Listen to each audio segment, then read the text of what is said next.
અધિકારી છો અને તે છતાંય તમે આ કામ કરો છો. એવું તો સુમિતભાઈ, તમે આ બિઝનેસમાં એવું શું જોયું કે જેથી કરીને તમને કઈ ઈગો અથવા કઈક એવો પ્રશ્ન તમને નડતો જ નથી, એ 4 વખત ના પાડે તો તમે કેંગન બિઝનેસમાં એવું શું જોયું કે જેથી કરીને તમે એ બધું સાઈડ કરવા તૈયાર થયા? આમ તો પહેલા હું બિઝનેસ કરવા રેડી નતો. હમ જાન્યુઆરીની અંદર જે આપણી આરટીપી થઈ નાથદ્વારામાં, એની પહેલા જ મારું ડિવાઇસ આવ્યું હતું ઘરે અઠવાડિયા પહેલા. હમ અને પછી ત્યાં આરટીપીમાં આવ્યો. આરટીપીમાં આવ્યા પછી જોયું કે અહીંયા તો એવા લોકો છે કે જેની સામે આપણે કઈ ના કહેવાય. એમાં 2-4 લોકોના સ્ટોરી આપણે ટચ કરી. એમાં ધાનેરાના સાહેબનું નામ મને નથી યાદ, પેલા કોર્પોરેટર છે જેમનો પેટ્રોલ પંપ, સીએનજી પંપ છે. ઉમાકાંતભાઈ મિસ્ત્રી. હા, એટલે મેં કીધું એવા પણ લોકો આમાં છે જેને જરૂર નથી, એ પણ કરી રહ્યા છે. એવા પણ લોકો છે કે જેની કરતા આપણી સ્કિલ સારી છે, બરાબર. જો એ લોકો કરી શકે તો હું શા માટે ના કરી શકું? Thank you.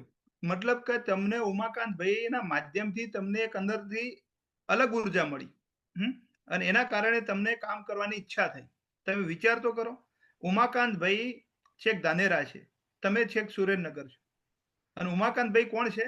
ધાનેરાની અંદર કોર્પોરેટર છે. ઉમાકાંતભાઈ કોણ છે? ધાનેરાની અંદર એક બિલ્ડર છે. ઉમાકાંતભાઈ કોણ છે? પેટ્રોલ પંપ ના એક માલિક છે. ઉમાકાંતભાઈ કોણ છે? સીએનજી પંપના એક માલિક છે. ઉમાકાંતભાઈ કોણ છે?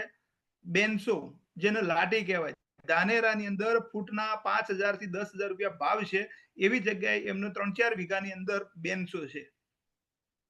હલો, બેનસો, આપણે બેનઝો નહીં કે